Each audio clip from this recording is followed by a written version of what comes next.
अस्सलाम वालेकुम।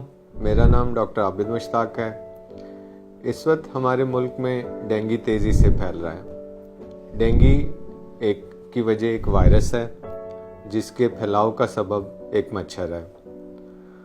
डेंगू की 4 इकसाम हैं और हमारे मुल्क में ये चारों इकसाम पाई जाती हैं, इसलिए हमारे मुल्क को हाइपर एंडेमिक कंट्री कहते हैं। डेंगू की अगर किसी एक किस्म से इन्फेक्शन हो जाए तो मरीज़ में ये चांस रहता है कि उसको डेंगू की दूसरी किस्मों से इन्फेक्शन हो सकती है। अगर मच्छर काटने के बाद मरीज़ में अलामात का जो दौरानिया है वो 3 से 14 दिन के अंदर अलामात ज़ाहिर हो सकती हैं। यूजली 4 से 7 दिन के अंदर अलामात आ जाती हैं, जिसको इंक्यूबेशन पीरियड कहते हैं। डेंगू की जो अलामात हैं उनको आमतौर पे तीन हिस्सों में तकसीम किया जाता है। वो पहली फेज़ जिसमें बेताशा तेज़ बुखार होता है उसको फेब्राइल फेज़ कहा जाता है। 103, 104 बुखार होता है। हड्डियों में बहुत शदीद दर्द होता है, जिस्म में दर्द होता है, सर में दर्द होता है, आँखों में दर्द होता है, जिस्म पे निशान आ सकता है, कहीं से ब्लीडिंग हो सकती है और कुछ खून की रिपोर्ट्स या ब्लड टेस्ट में तब्दीलियाँ आ सकती हैं। आमतौर पे जो बुखार वाली फ़ेज़ है ये 3 से 7 दिन रहती है। इन 3 से 7 दिन वाली फ़ेज़ के दरमियान में से कुछ पेशेंट ऐसे होते हैं जो क्रिटिकल फेज़ या लीकी फेज़ में कन्वर्ट हो जाते हैं। अहम बात यह है कि जब भी किसी मरीज़ का बुखार सेटल होता है, बुखार बेहतर होता है, तो उससे 24 से 48 घंटे भी उसकी मॉनिटरिंग के अहम है।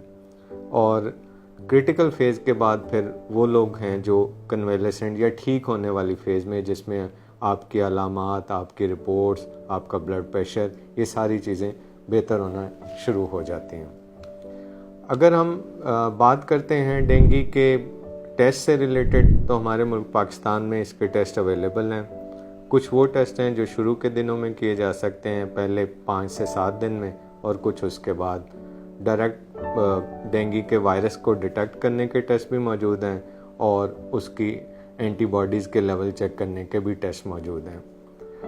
डेंगू के अगर इलाज की बात की जाए तो किसी भी बीमारी में जो सबसे पिवटल रोल है वो उसकी प्रिवेंशन है। अभी हमने बात की कि तीन फैक्टर अहम हैं, एक मच्छर, एक वायरस और एक वो इंसान जिसमें ये मर्ज़ होना है। अगर होस्ट या पेशेंट की बात की जाए या फ़र्द की बात की जाए तो उसमें अहम ये है कि आज के मौसम में आपने अपने आप को फुली कवर्ड रखना है। आपकी बॉडी कवर्ड हो, अनकवर्ड स्लीवलेस या शर्ट्स या ऐसी चीज़ें आप अवॉइड करेंगे, शॉर्ट्स अवॉइड करेंगे, फुली आपकी बॉडी कवर्ड हो। आप बॉडी पर रिपेलेंट्स यूज़ कर सकते हैं। अगर हम मॉस्किटो या मच्छर की बात करें तो अहम बात यह है कि वो जगह जहाँ पे इस मच्छर के ठहरने का या फैलने के चांसेस ज़्यादा हैं, जैसे कि हमारे घरों में किचन में जो सिंक्स हैं, बर्तन हैं, जो एसी के हमारे आउटलेट्स हैं, गैरेज में अगर हम गाड़ियां धो रहे हैं तो वहाँ पे जो पानी खड़ा होता है, या बाज़ औक़ात पानी को स्टोर कर लिया जाता है कि पानी कुछ इलाकों में कम आ रहा है तो वहाँ पहले भर के रख लेते हैं और वो अनकवर्ड होता है। पौधे हैं, गमले हैं, तो ये वो हैं जहाँ पे पानी स्टे नहीं करना चाहिए। इन एरियाज़ को बिल्कुल क्लियर होना चाहिए। और फिर प्रॉपर कुछ स्प्रेज हैं, आल्दो क्योंकि ये इन हाउस है तो उसकी इफेक्टिविटी के बारे में कुछ लोगों ने क्वेश्चन मार्क किया। फिर अहम बात यह है कि वायरस से रिलेटेड जो है वो कुछ वैक्सीन्स अवेलेबल हैं, उनकी इफेक्टिविटी क्रॉस कितनी है वो उस पर अभी काफ़ी बहस जारी है। अगर हम इलाज की बात करते हैं तो जैसे अभी हमने बात की कि प्रिवेंशन के पॉइंट्स तो हमने डिस्कस कर लिए, लेकिन इलाज में इम्पॉर्टेंट ये है कि हर फेज़ को हमने बहुत ही कंसर्निंग वे में चलना है। जो शुरू वाली फ़ेज़ है जिसमें मरीज़ को बेताशा बुखार है तो वहाँ पे आपको आराम चाहिए, आपके बॉडी में पानी का तनासुब बहुत अच्छा होना चाहिए, आपकी लिक्विड इनटेक, आपकी डाइट एडुकेट होनी चाहिए। आपने इन बातों का ध्यान रखना है प्लीज़ कि आप कोई भी डिस्प्रिन की गोली नहीं लेंगे। इन आजकल का जो बुखार चल रहा है उसमें आप पट्टे में कोई टीका नहीं लगवाएंगे। जो एनसेड्स कैटेगरी के जैसे डिक्लोरान, ब्रूफेन, इस तरह की कोई दवाइयाँ या सिरप या गोलियाँ आप नहीं लेंगे।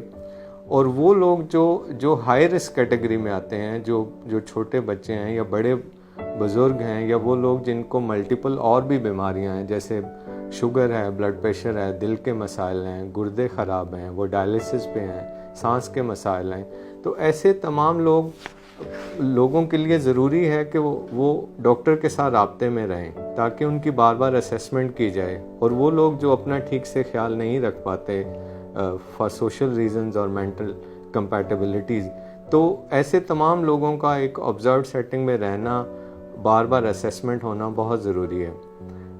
डेंगू में क्योंकि पहली फ़ेज़ में ये चांस मौजूद है कि वो दूसरी फेज़ में कन्वर्ट हो सकती है, तो ऐसे में इन पेशेंट्स का हर मौके पे एक रीअसेसमेंट, एक डेली की एक इनपुट, डेली का एक चार्ट, उनकी सारा उनके वो बहुत ज़रूरी है कि वो अपने खुराक, पानी, रेस्ट, बुखार का पैटर्न, इनको कैसे लेके चलते हैं। ये जानना ज़रूरी है कि अगर मुसलसल आपको उल्टियाँ आ रही हैं, बेतहाशा पेट में दर्द हो रहा है, चलते फिरते आपको चक्कर आ रहे हैं, कहीं से ब्लीडिंग स्टार्ट हो गई है, तो प्लीज़ आप घर पे नहीं होंगे, आप फौरी अपना हर पॉइंट, अपनी हर बात अपने डॉक्टर से, नियरेस्ट जो फैसिलिटी अवेलेबल है वो ज़रूर शेयर करेंगे, ताकि बर वक्त इलाज हो पाए, बेहतर इलाज हो पाए और हर ज़िंदगी महफूज रहे और अल्लाह सबको शफा दे। Thank you.